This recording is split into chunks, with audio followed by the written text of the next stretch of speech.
Welcome to Celebrity Fun Zone. We live in an era of unprecedented celebrity worship, where the barrier between the screen and the spectator has completely dissolved. But have you ever wondered what happens when a Hollywood star, a man currently famous for playing a highly irradiated, noseless post-apocalyptic mutant in Fallout, is left entirely to his own devices on a tiny 18-inch balcony in Spain?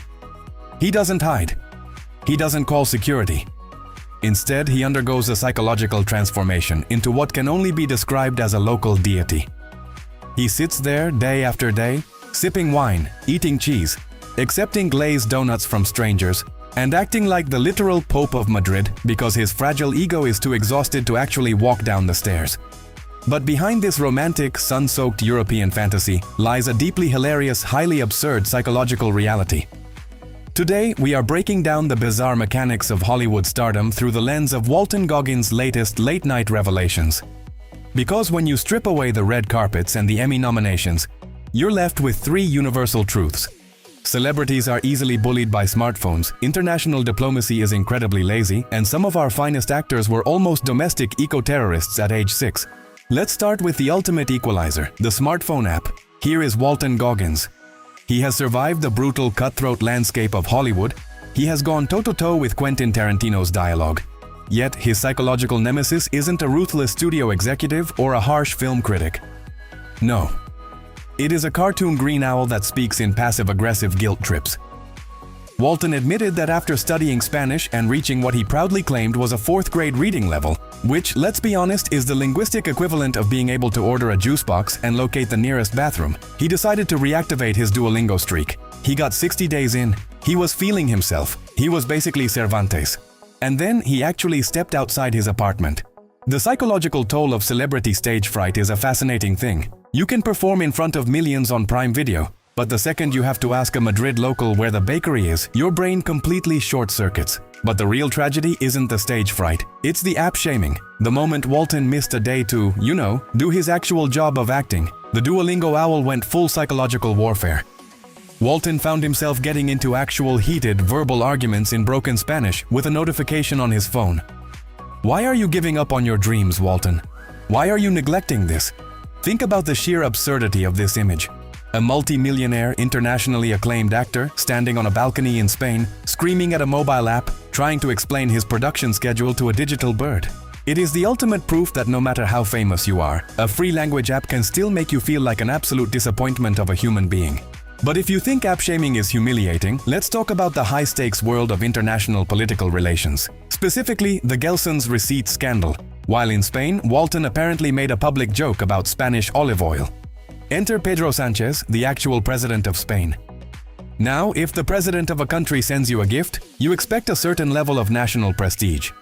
You expect a hand-harvested, estate-bottled elixir delivered by a royal courier on horseback. Instead, Walton receives 2 bottles of Spanish olive oil with a beautiful formal note from the president himself, boasting that Spain has the best olive oil in the world. Walton is ecstatic. He's showing his wife he's feeling globally validated. He's practically a diplomat. And then he looks inside the gift bag, and there, resting at the bottom like a discarded piece of trash, is a receipt from Gelson's. For those of you outside of Southern California, Gelson's is not a rustic boutique in Madrid. It is an upscale, highly corporate supermarket chain in Los Angeles. The psychological collapse of this moment is spectacular. The president of Spain, or more accurately, a severely underpaid, highly checked-out intern in the Spanish consulate, did not import this oil. They didn't even have it in their office cupboard. They literally drove a Prius down to a local grocery store in Silver Lake, grabbed 2 bottles off the shelf, paid with a government credit card, and threw it in a gift bag.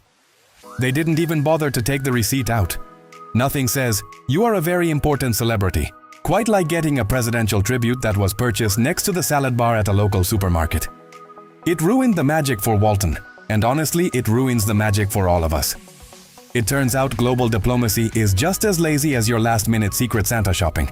But perhaps the most revealing psychological insight into the mind of Walton Goggins comes from his childhood.